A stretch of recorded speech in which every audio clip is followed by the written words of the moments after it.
سر میں نے فلسطین کے ریگارڈنگ کچھ یہ پوچھنا تھا کہ جو ایک عرصہ دراز سے وہاں پر اتنا زیادہ تشدد ہو رہا ہے مسلمس پہ، تو اس کی پلیز کوئی ہمیں بیک گراؤنڈ ہسٹری بتا دیں، اس کی بریف کر دیں تاکہ ہمارے نالج میں آ جائیں یہ کیا ایشوز وہاں پر ہیں کہ اتنا زیادہ وہاں پر ظلم کیا جا رہا ہے. یہ پلیز بریف کر دیں. Thank you very much. دیکھیں جی، لوگ کافی جانتے بھی ہیں، لیکن یہ چونکہ بہت عرصے سے ایک مسئلہ ہے اور صاف ظاہر ہے کہ ہر بندے کا کنسرن ہے. بریفلی جو ہسٹری اس کی ہے وہ یہ ہے کہ جیسے آپ جانتے ہیں کہ بنی اسرائیل آباد ہوئی فلسطین کے اس علاقے میں حضرت موسیٰ کے دور میں، اور وہیں اس کے بعد ان کے سارے انبیاء وہاں پیدا ہوئے، حضرت یعقوب علیہ السلام، حضرت داؤد، حضرت سلیمان. تو ان کے لیے ایک بڑی مقدس سرزمین ہے.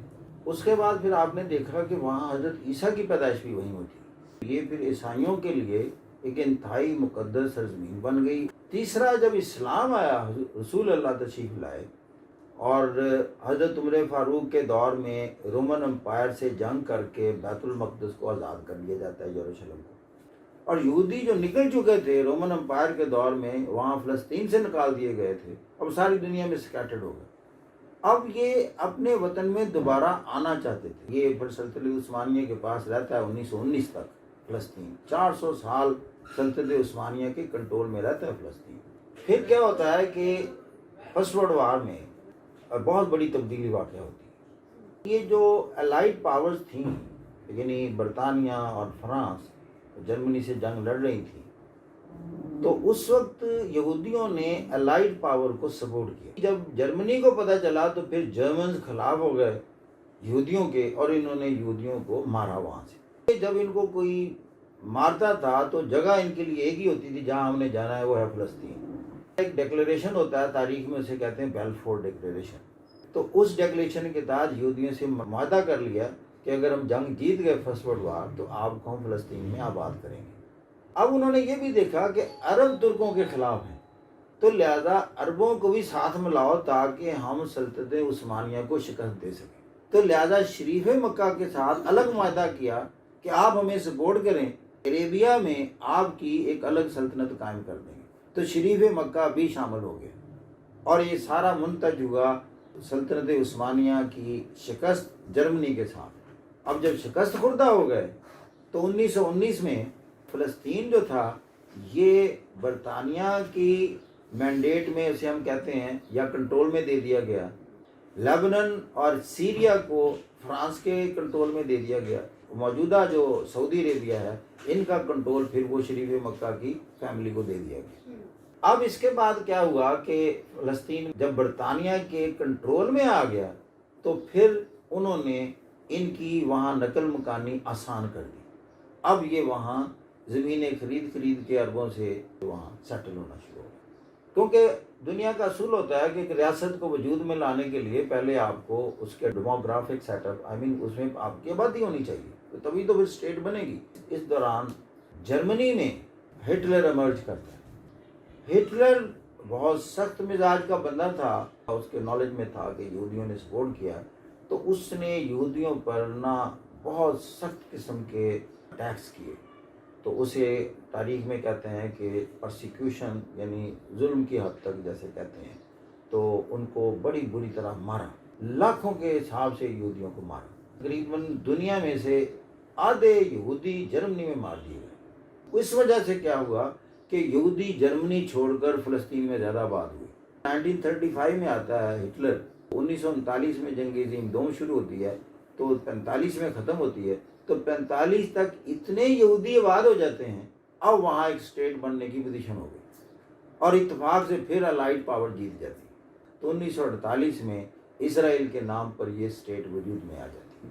جو ہی وجود میں آتی ہے عرب سارے اس کے خلاف ہوتے ہیں. لہذا 1948 میں پہلی جنگ ہوتی ہے جس میں لیبنن، عراق، شام، جارڈن اور مصر مشترکہ اسرائیل پر اٹیک کرتے ہیں کہ ہم اس کو تباہ و برباد کر کے رکھ دیں گے. لیکن حیران کن بات یہ ہے، سارے مل کر بھی 1 انچ زمین اسرائیل کے اندر داخل نہیں ہو پائی. سب سے بڑی جنگ ہوتی ہے 1967 جس کے اثرات آج تک مرتب ہیں تاریخ میں، جو چل رہے ہیں. وہ کیا تھا؟